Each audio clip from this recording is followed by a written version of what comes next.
I wanted to thank you for taking time to speak with me today. Yeah, absolutely. Thank you for having us. No, no promise of Eden is out.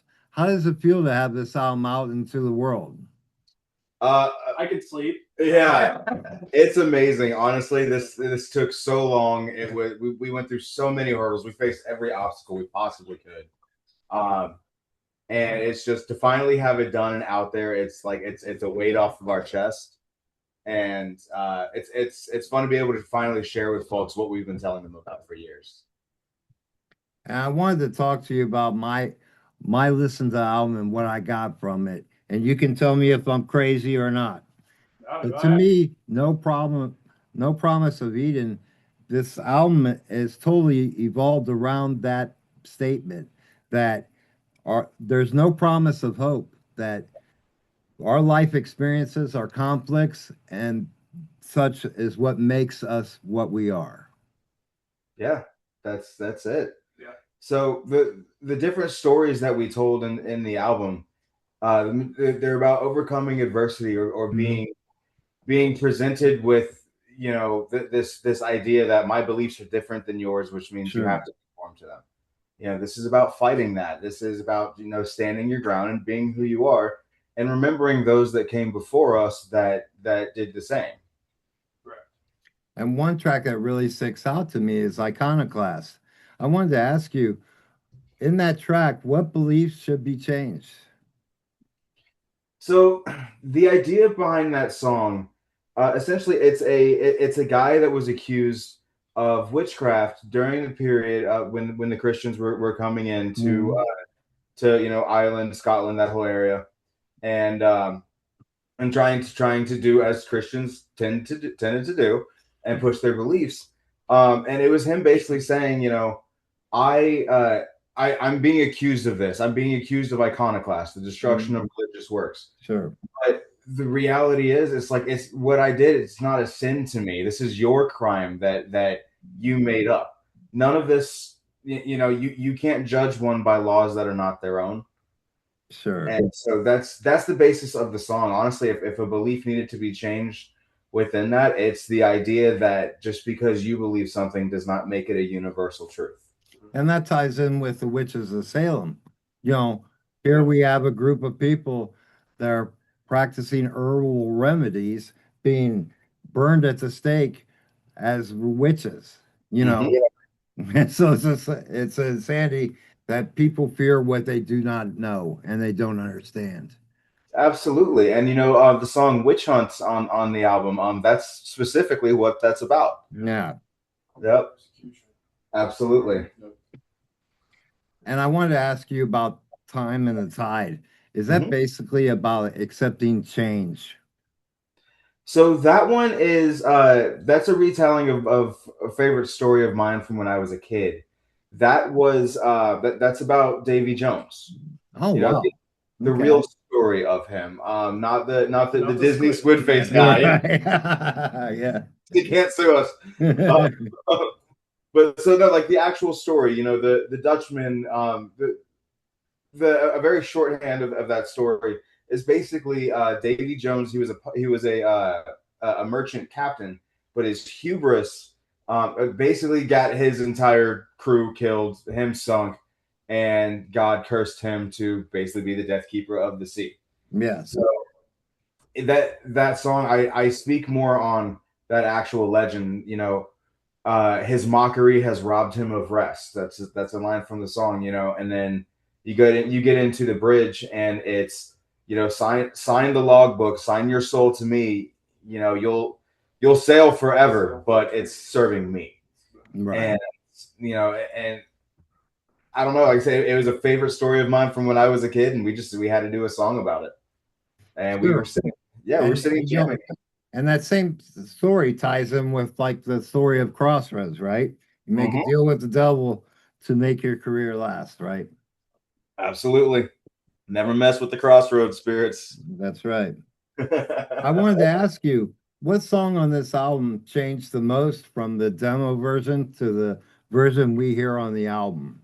That's a great question. Man. I mean, That or Stories? No, Yeah, because Silent remember- Tide just wasn't done yet. Yeah, well, it kind of was. But remember that awful bridge? Yeah, it was really. Yeah, it went from being a song that was like nobody would like, honestly. And then also there were Stories of Old that we added in all of that lead work later on. The interesting thing is that I will say 50% of every song when this kind of lineup joined the band was written somewhere, right? It was just a bunch of stuff that we had that he had collected over years, and that when I first joined the band, we kind of started putting stuff together. It's like, oh, this works for this. Mm-hmm. So I brought a whole different set of ideas to what he had already kind of written. Yeah.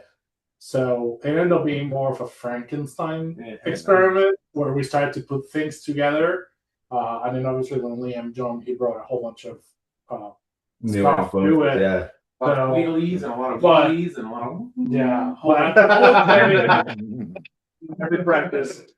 I would probably say, I mean, the oldest songs in the album were Stories, Burial Bell. No. So Iconoclast. Or Iconoclast, but that didn't change a whole lot. Oh, boy, man, dude! Before you guys got here, it was a goth. Iconoclast, the original collection of riffs, was actually I was trying to write like a goth rock song. I had a serious hymn phase when I was in like pretty much my whole life.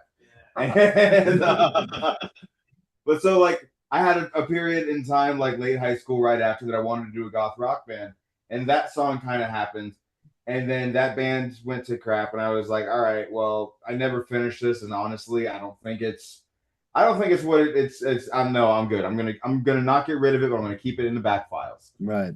And then before Liam joined, we had a guy named Paul playing with us, and Paul was an awesome dude. Every bit as tall as Carlos, which is incredible. Yeah. But he told me, he said, no, you need to rip that apart and make it like kind of black metal-y.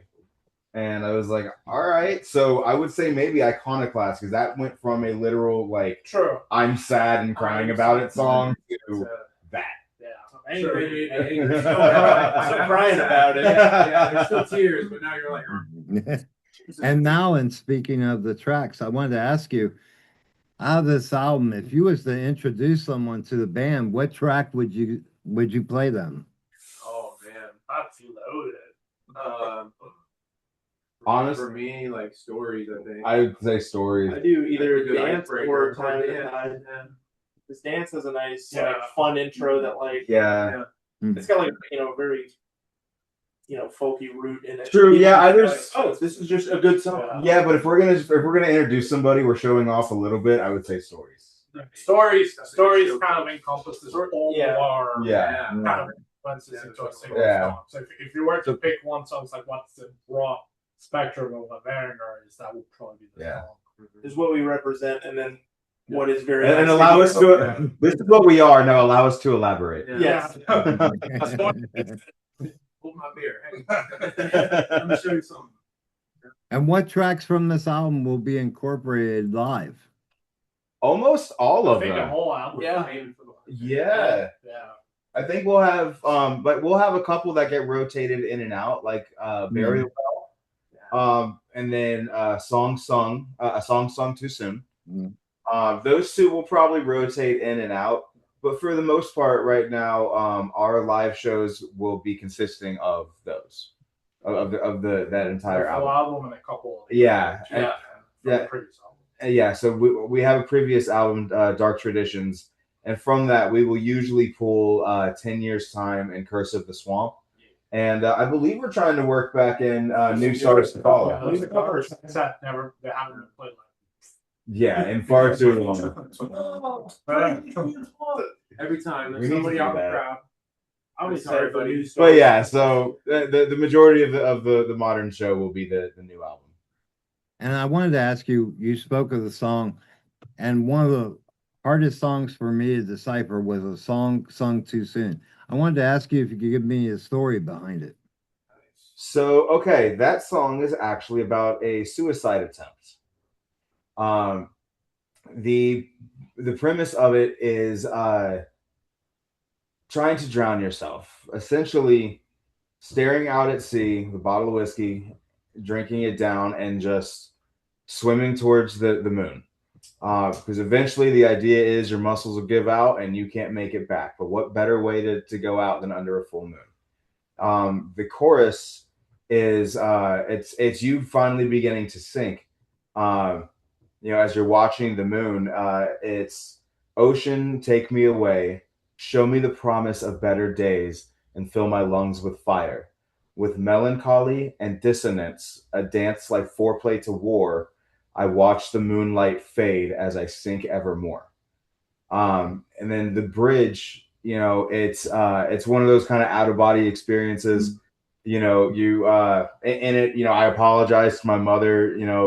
Mother, I'm sorry. You shouldn't have to outlive your son. And it's being aware that the current is pulling you and making you follow the tide. And then the eventual ending of the song is you're spit back out on the beach. It's morning. Somehow you come back, and the very last line in the song is inhale. So breathe life again. Yep. So every second pass, that's a gift. Yeah. And when he mentions the bridge part, it gets so chaotic. And when my interpretation was like that fight or flight adrenaline response kicks in, and you're like, oh fuck, you're like, what did I do? What, how am I in this situation? Shit, but you're really committed to it because you were that far beyond driven of. Well, the body wants to live, right? So that's how I always interpreted that. And that was the frantic. No, wait, Yep. You get spit back out on the beach, so you have a deeper reflection on life after that. Mm-hmm. And we talked about the live experience. I wanted to ask you, will there be an upcoming tour? We're working on it. We're working on it right now. We're getting a lot of bugs out, and we're getting our feet back, our feet wet, getting back into playing. We took off the better part of a year to focus and get this thing finally done. Yeah. We usually have a couple shows that we play yearly. A Krampus festival, usually a Halloween festival, stuff like that. But so, like I said, we took so long just to be like, we need to just focus on the album. Everything else can wait. We'll come back. So, yes, eventually. And then going back to the album, were there songs that didn't make the cut for the album? There were songs that weren't done in time for it. Right. So we have a new one, Dance Beneath the Sea, that we're literally finishing like gluing together probably tonight, hopefully. Hold the Fire too. Yes, Hold the Fire. Yes, we actually had an acoustic song that was going to go on it. Oh wow. Yeah, there were we also have a library of stuff to go through. I think overall we have probably another 4 or 5 songs. We just cut to the point where we're like, okay, this is good. This can go. And we can, so we're planning already our next release. We have the material for it. We just gotta kind of put it together, but we kind of want to go out there and play more shows. Yeah, as we go, we're probably going to begin, releasing a single every couple of months, every few months, just to have it just steadily be in the rotation. But yeah, all of us we're itching to get back on stage. That's where we're really happiest. Yeah. And now the album is out. I wanted to ask you, what's the best way to get a copy of this album and any merchandise that you have?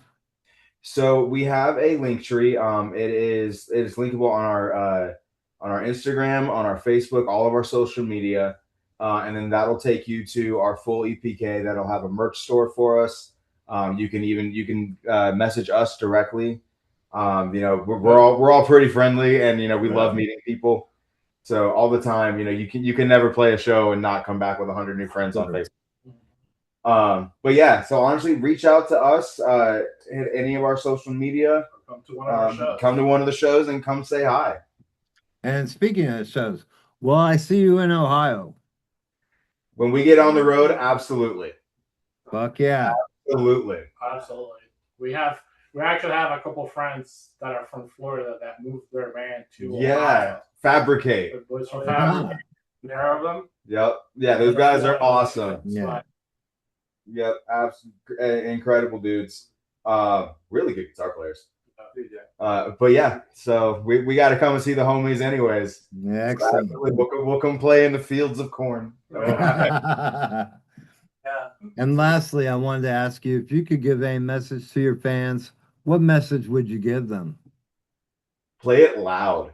Yeah. Whatever you're doing, just do it as loud as you can. Be you and shake the windows. If your neighbors don't like Varanger, we'll brainwash them. Just keep playing. Absolutely. Motion therapy. And Yeah. I think the great thing about this album is it's a total package from beginning to end. You get to the end of the album and you want to start the journey again because each time you listen to it, you pick up another nuance and another flavor to the album, and you start to learn the bridge of the title of the album to the tracks that are on it. Amazing. Thank you. That's awesome. Thank you, my friends, for taking time to speak with me. Please keep in touch with me. Absolutely. You as well. I expect an invite to an Ohio show. You will absolutely have one. We're on. Sure. Thank you, my friends, and enjoy the rest of your day. Cheers. Cheers.